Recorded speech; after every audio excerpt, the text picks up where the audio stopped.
Malam itu terlalu tenang. Sunyi yang tidak wajar. Rumah itu, tempat biasa yang selalu terasa hangat dan penuh tawa, kini terasa seperti ruang kosong yang menggema.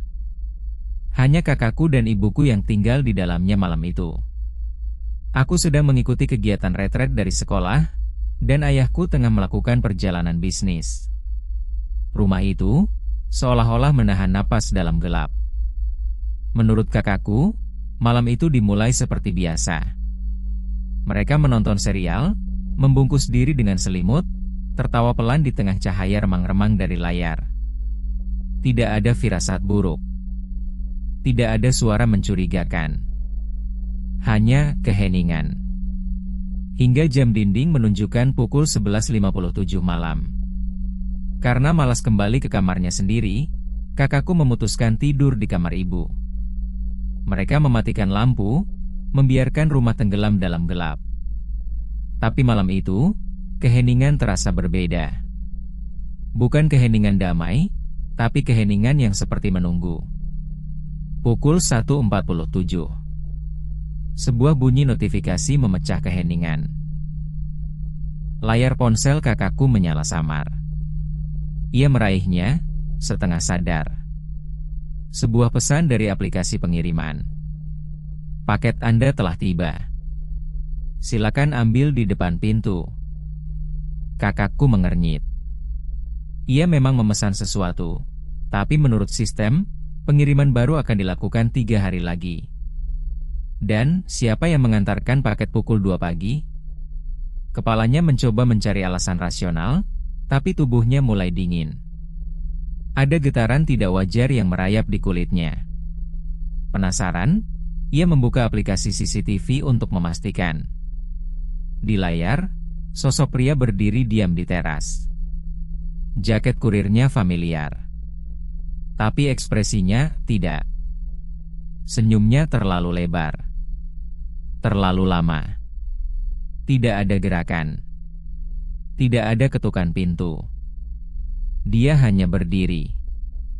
Menatap kamera. Menatap, seolah dia tahu sedang diawasi. Kakakku terdiam. Sesuatu terasa salah, tapi dia mencoba berpikir jernih. Dia mengenal pria itu.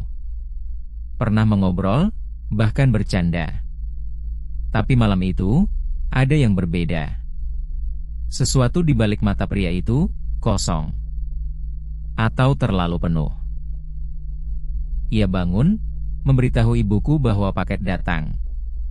Ibuku hanya menggumam setuju, setengah tidur. Tangga menuju lantai bawah seperti lebih panjang dari biasanya.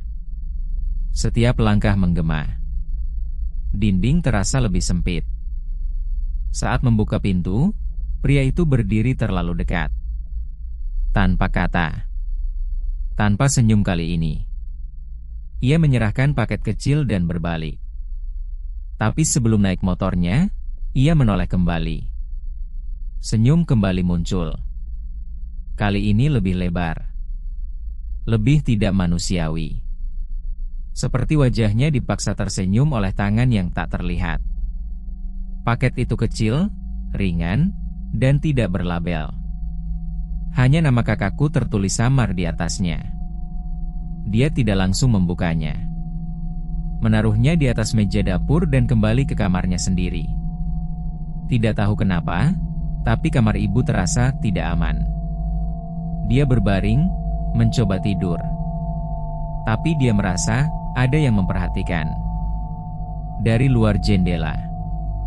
Atau dari dalam lemari. Pagi harinya, rasa penasaran mengalahkan rasa takut. Kakakku membuka paket itu. Dan di dalamnya hanya ada satu lembar foto. Foto dirinya. Sedang tidur. Diambil dari sudut kamar yang tidak dia kenali. Sudut yang tidak memiliki furnitur. Tidak memiliki kamera. Jantungnya berdetak tak karuan. Itu berarti seseorang pernah masuk ke kamarnya. Saat dia tertidur. Cukup dekat untuk mengambil gambar. Tangannya gemetar saat menelepon ibu. Tapi saat sambungan tersambung, hanya ada suara statik. Seperti seseorang mencoba berbicara di balik dinding. Halo? MA? Tidak ada jawaban. Hanya suara serak. Retakan suara. Seperti napas terlalu dekat dengan mikrofon. Semua CCTV menunjukkan layar hitam. Kamera tidak mati. Hanya dibutakan. Dia mendengar suara dari atas. Bukan langkah, tapi bisikan. Dia mendekat ke dinding kamarnya. Menempelkan telinga. Suara lirih terdengar. Dia sudah tahu. Kakakku membeku. Ia naik ke atas, membuka kamar ibu. Kasur kosong. Kamar mandi, dapur, ruang tamu semua kosong. Kembali ke kamarnya, pintu lemarinya terbuka sedikit. Ia mendekat. Nafas tercekat. Tangan gemetar. Kosong. Di lantai lemari, ada kertas terlipat. Paket berikutnya akan datang lebih cepat. Pagi harinya, saat cahaya matahari menembus tirai jendela, kakakku menemukan sesuatu yang membuat darahnya membeku. Jejak kaki. Kecil. Telanjang. Basah. Jejak itu berasal dari arah pintu depan, dan berhenti tepat di depan kamarnya. Tidak ada bekas berbalik. Tidak ada arah keluar. Seolah-olah makhluk itu menghilang begitu saja di depan kamarnya. Ia mengikuti jejak itu dengan napas tertahan, berharap itu hanya bayangan. Tapi jejak itu nyata. Dan terasa dingin saat disentuh. Pukul 11.11 siang, notifikasi baru muncul di ponselnya. Paket Anda berikutnya sedang dikemas. Terima kasih telah membuka pintu. Tidak ada aplikasi bernama itu di ponselnya. Tapi notifikasi itu muncul. Dan begitu ia menyentuhnya, aplikasi itu hilang. Dia mencoba kembali membuka CCTV. Kali ini hanya satu kamera yang aktif, kamera ruang tamu. Dan di sana, berdiri sosok yang sama. Tapi kali ini tidak menatap kamera. Ia menatap ke arah tangga. Menatap ke atas. Ke arah tempat kakakku berdiri. Kamera mati. Sore itu, suara mobil terdengar di luar. Ayah pulang lebih cepat dari jadwal. Kakakku berlari membukakan pintu dengan lega, tapi begitu pintu dibuka, ayah tidak berdiri di sana. Hanya ada paket besar. Lebih besar dari sebelumnya.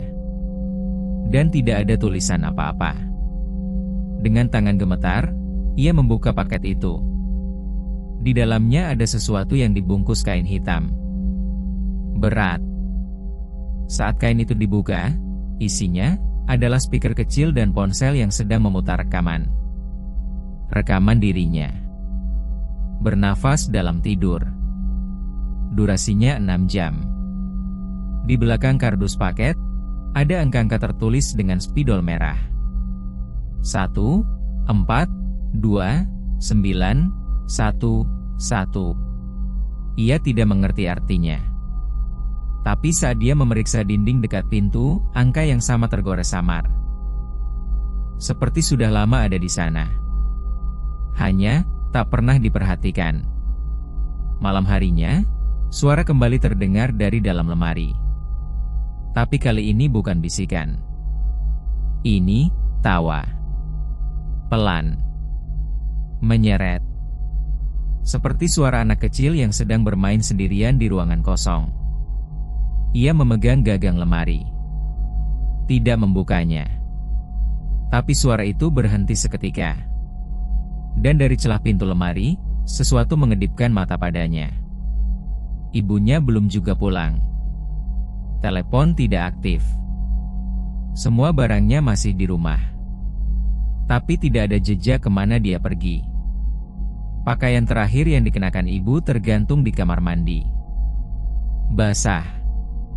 Seolah-olah baru saja digunakan, lalu menghilang.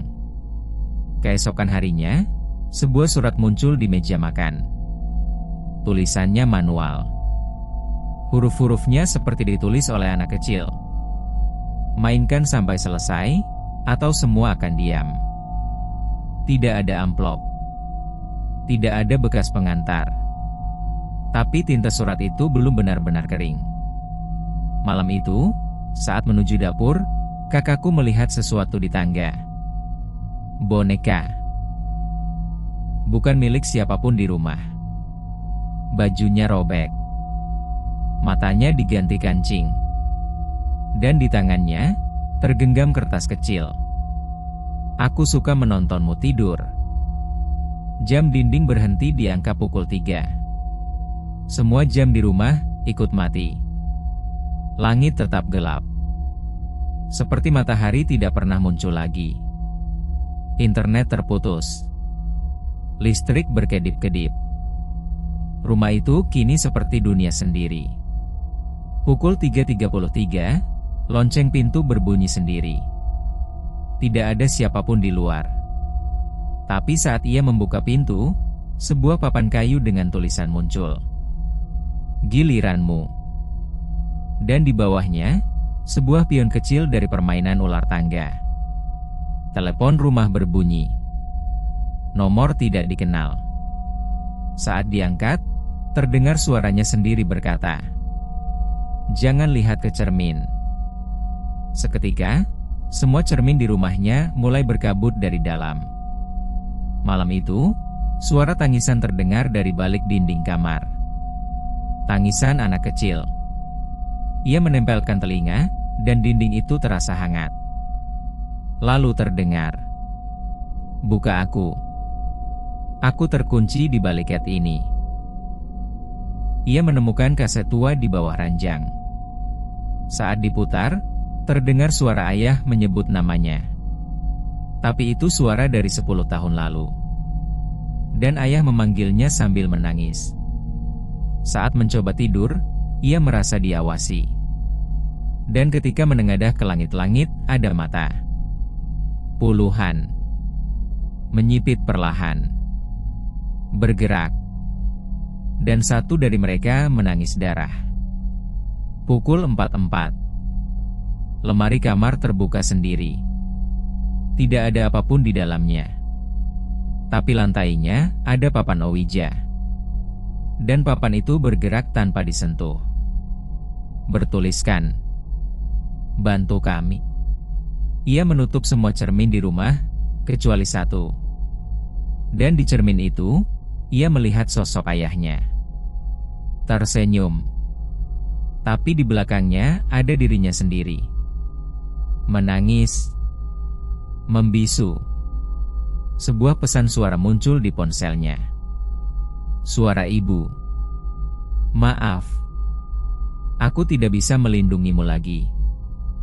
Jangan percaya dia." Dan setelah itu, hanya terdengar lolongan panjang. Seperti makhluk yang bukan manusia. Kotak mainan tua yang tak pernah dikenalnya muncul di kamar mandi. Di dalamnya, ada foto dirinya tidur dari sudut yang tidak mungkin diambil. Jam tua di ruang tamu kembali berdetak. Tapi detiknya mundur. Dan setiap kali berdentang, lampu rumah padam sebentar. Pada dentang ketujuh, bayangan berjalan melintasi lorong. Untuk pertama kalinya, ia memberanikan diri naik ke lantai 2, yang sudah lama kosong sejak kamar di sana tidak lagi digunakan. Tapi tangga yang dulu biasa dipijaknya kini terasa seperti memanjat ke tempat lain. Dinginnya menusuk tulang. Dan di ujung lorong, semua pintu terbuka. Padahal sebelumnya selalu terkunci. Satu demi satu ia periksa, namun hanya menemukan ruangan kosong sampai ke kamar terakhir. Di dalam, tergantung baju ibunya. Basah. Masih menetes. Di dalam kamar terakhir itu, ada jendela kecil yang menghadap ke halaman belakang. Ia mendekat, dan dari balik kaca, wajah seseorang menatap balik. Wajahnya sendiri. Tapi senyumnya bukan miliknya. dan matanya kosong. Saat ia kembali ke kamar, bau busuk menguar dari bawah tempat tidur. Ia mengintip perlahan, dan melihat cakaran panjang di lantai kayu. 5 garis sejajar, dalam, dan masih baru. Di ujung cakaran itu ada sejumput rambut ibunya. Di meja belajar, surat lain muncul. Kertasnya basah, tintanya luntur. Tapi satu kalimat masih bisa terbaca. Kau membiarkan pintunya terbuka. Sekarang kami semua masuk. Dinding kamar bergetar perlahan. Dan dari sela-sela retakan cat, muncul jemari satu persatu. Seolah ada sesuatu yang mencoba keluar dari dalam dinding. Ia memukulnya dengan buku. Tapi jemari itu tidak berhenti. Malah menyusun kata. Kembalikan dia. Setiap kali ia berjalan, bayangannya memanjang sendiri. Bergerak lebih dulu. Kadang berhenti. Kadang menoleh. Seperti tahu kemana ia akan pergi sebelum ia sendiri tahu. Dan saat lampu mati, bayangan itu tetap ada. Malam itu, ia mencoba turun ke bawah. Tapi tangga tidak ada. Yang ada hanya tembok. Seolah rumahnya menyusut. Menelan dirinya. Ia panik, kembali ke kamar. Tapi semua pintu kini salah. Lorong memanjang. Ruangan berubah. Dan suara dari dinding berkata, "Kau tinggal di sini sekarang." Ia menemukan pintu kecil di belakang lemari tua. Tidak pernah ada sebelumnya. Di baliknya, lorong sempit dan gelap. Di ujungnya, ruangan penuh coretan dinding. Aku melihatnya setiap malam. Jangan berbalik. Ibu masih di sini. Di tengah ruangan, ada bantal kecil. Masih hangat. Papan ular tangga kembali muncul di ruang tengah. Kali ini, sudah lengkap dengan semua pion. Satu pion bergerak sendiri. Mendarat di angka 66. Kembali ke awal. Rumah bergetar. Semua suara hilang. Listrik padam. Dan dari dalam lemari, terdengar suara anak kecil tertawa diikuti bisikan. Giliranmu lagi. Pukul 6.06. Pintu depan terbuka sendiri. Paket terakhir tiba. Lebih besar dari semua sebelumnya. Basah. Bergerak. Dan saat dibuka, kosong. Hanya ada cermin kecil di dasar kardus. Ia menatapnya dan melihat wajahnya sendiri. Tapi, ia tidak berkedip. Dan dari dalam cermin, tangannya menggapai keluar. Ia membawa cermin kecil dari dalam paket dan meletakkannya di meja. Tapi bayangannya tak pernah sinkron. Wajahnya di cermin terus menatapnya bahkan saat ia berpaling. Sampai akhirnya bayangan itu tersenyum dan membisikkan sesuatu. Tapi bibirnya tidak bergerak di dunia nyata. Di dalam lemari, ia menemukan surat terakhir. Kali ini ditulis dengan darah. Kau memenangkannya. Tapi tidak berarti kau bebas. Di balik surat itu, terlampir foto dirinya sedang berdiri di depan rumah. Dari sudut yang tidak pernah ia ketahui ada. Bayangan yang dulu memanjang kini kembali, tapi kali ini bukan hanya satu. Semua bayangan benda-benda di rumah mulai bergerak sendiri. Berputar. Berjalan. Menatapnya. Satu di antaranya menyentuhnya. Pukul 3.33, suara ayah terdengar dari ruang tamu. Ia berlari ke bawah, berharap, hanya berharap, tapi di sana tidak ada siapa-siapa. Hanya radio tua yang menyala sendiri. Dan dari radio itu, suara ayah berulang kali memanggil. Jangan buka pintunya. Jangan buka. Lampu padam total. Bahkan layar ponsel tidak menyala. Ia merasa seluruh rumah ditelan kegelapan. Dan di tengah gelap, suara langkah kaki mendekat. Pelan. Teratur. Tidak hanya satu. Saat langkah itu berhenti tepat di hadapannya, suara kecil berkata, "Sekarang giliranmu di dalam kotak." Dan dunia menghilang. Ia terbangun. Di dalam ruang sempit. Gelap. Tanpa udara. Tembok dari karton keras mengelilinginya. Ia menjerit. Tapi tidak ada suara keluar. Hanya gema napasnya sendiri. Sebuah lubang kecil di dinding memperlihatkan matanya sendiri, menatap dari luar kotak. Dari balik tembok kotak, suara rekaman kembali terdengar. "Jangan bangun. Jangan bangun. Ini baru permulaan." Tangannya menyentuh lantai, dan menemukan ponsel. Di layar tertulis, "Paket telah diterima. Pengganti sedang dikirim." Di luar rumah, kurir yang sama berdiri di depan pintu tetangga. Membawa paket. Wajahnya tak ada. Hanya bayangan kosong.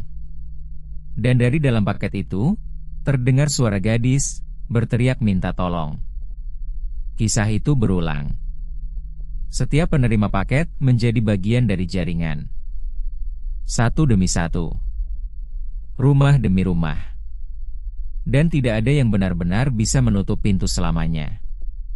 CCTV kembali aktif. Menampilkan wajah kakakku duduk di dalam kotak, menatap ke atas. Menangis.